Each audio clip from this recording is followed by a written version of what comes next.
तुर्य का स्वरूप, विवेकी जन तुर्य को ऐसा मानते हैं कि वह न अंतः प्रज्ञ है न बहिष्प्रज्ञ है, न उभयतः अंतर्बह्य प्रज्ञ है, न प्रधान प्रज्ञान घन है, न प्रज्ञ है और न अप्रज्ञ है, बल्कि अदृष्ट, अव्यवहार्य, अग्राह्य, अलक्षण, अचिंत्य, अव्यपदेश्य, अकात्म प्रत्यसार, प्रपंच का उपसम, शांत, शिव और अद्वित रूप है। वही आत्मा है और वही साक्षात जानने योग्य है। पूर्वा, किंतु आत्मा 4 पादों वाला है ऐसी प्रतिज्ञा कर उसके 3 पादों का वर्णन कर देने से ही चौथे पाद का अंतः प्रज्ञादि विशर्षणों से भिन्न होना तो सिद्ध ही है। अतः ये नान्यता प्रज्ञम इत्यादि प्रतिवेद तो व्यर्थ ही है। सिद्धांति, ऐसी बात नहीं है, क्योंकि जिस प्रकार सर्पादि विकल्प का प्रतिषेध करने से ही रज्जु के स्वरूप का ज्ञान हो जाता है, उसी प्रकार जैसा कि तत्त्वमसि इत्यादि वाक्य में देखा जाता है, यहाँ जागृत आदि तीनों अवस्थाओं में स्थित आत्मा का ही तुर्य रूप से प्रतिपादन करना इष्ट है। यदि तुर्य आत्मा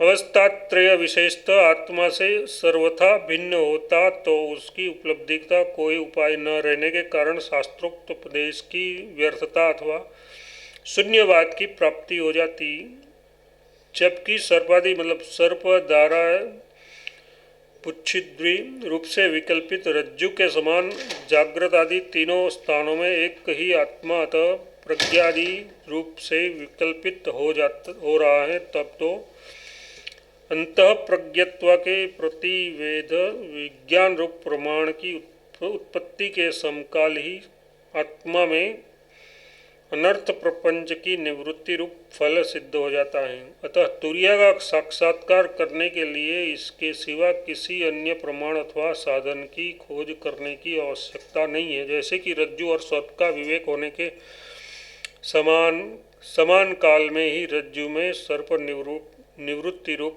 फल की प्राप्ति होती है, रज्जु का ज्ञान हो जाता है, उसी प्रकार यहाँ समझना चाहिए। किंतु जिनके मत में घटक ज्ञान में अंधकार की निवृत्ति के सिवा किसी और कार्य में भी प्रमाण की प्रवृत्ति होती है, उसका तो मानो ऐसा कथन है कि छेद पदार्थों के अवयवों का संबंध विच्छेद करने के अतिरिक्त भी छेदन क्रिया का वस्तु के किसी एक अवयव में कोई व्यापार होता है।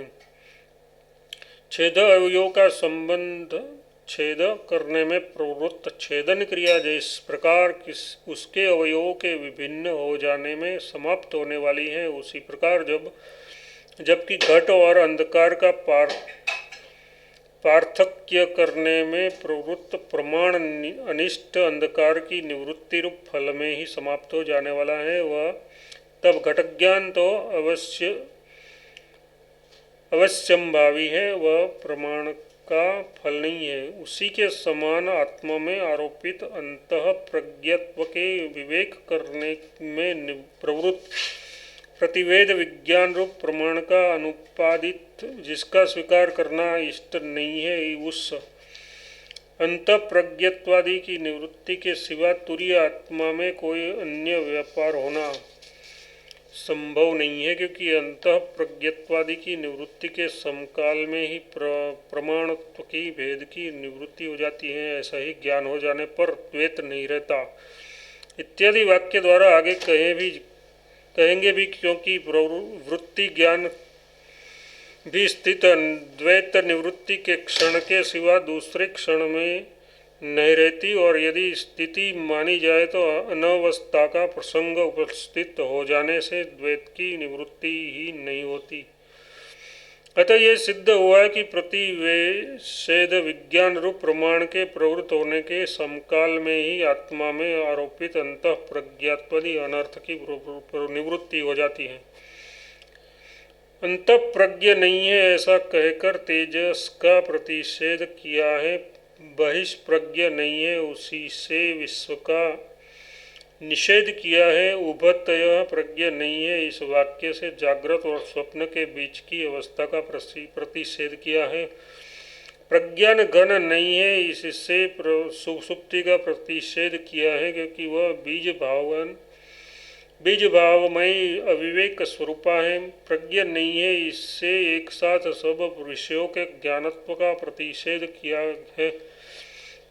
तथा अप्रज्ञ नहीं है, उससे अचेतन का निषेध किया है। किंतु जबकि प्रज्ञत्वादि धर्म आत्मा में प्रत्यक्ष उपलब्ध होते हैं, तो केवल प्रतिवेद के ही कारण उनका रज्जु में प्रतीत होने वाले सर्पादि के समान असत्वत्व कैसे सिद्ध हो सकता है।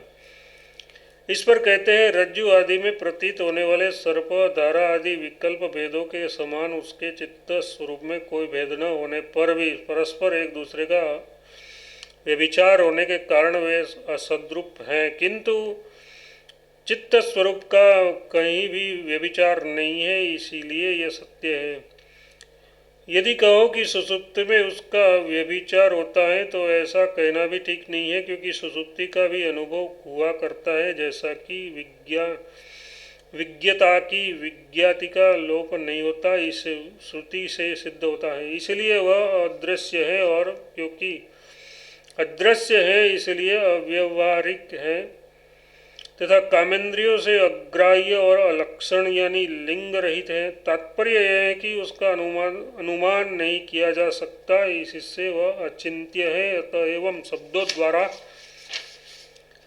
अकथनीय है। वह अकात्म प्रत्यंत सार है। यथार्थ जागृत आदि स्थानों में एक ही आत्मा है, ऐसा जो अव्यभिचारी प्रत्यय है उससे अनुसरण किए जाने योग्य है अथवा आत्मा है, इस प्रकार ही उपासना करे। इस श्रुति के अनुसार जिस तुर्य का ज्ञान प्राप्त करने में एक आत्म प्रत्यय ही सार यानी प्रमाण है, वह तुर्य एकात्म प्रत्यय सार है।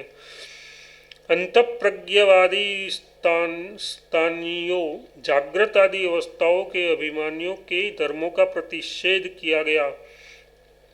अब प्रत्योपन इत्यादि जागृत आदि स्थानों अवस्थाओं के धर्मों का स्वभाव बतलाया जाता है, इसलिए वह शांत यानी अविकारी हैं। और क्योंकि वह अद्वैत यथार्थ भेदरूप विकल्प से रहित है, इसीलिए शिव है।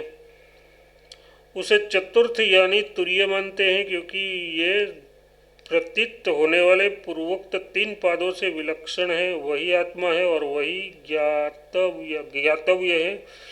अतः जिस प्रकार रज्जु अपने में प्रतीत होने वाले सर्प, दंड और उच्छिन्न आदि से सर्वथा भिन्न है, उसी प्रकार तत्त्वमसि इत्यादि वाक्यों का अर्थ स्वरूप आत्मा, जिसका कि अदृश्य होकर भी दिखने वाला है, दृष्टा की दृष्टि का लोप नहीं होता, इत्यादि श्रुतियों ने प्रतिपादन किया है, अपने में अध्यस्त जागृत आदि अवस्थाओं से सर्वथा भिन्न है, वही ज्ञातव्य है, ऐसा भूतपूर्व गति से कहा जाता है, क्योंकि उसका ज्ञान होने पर द्वैत का अभाव हो जाता है।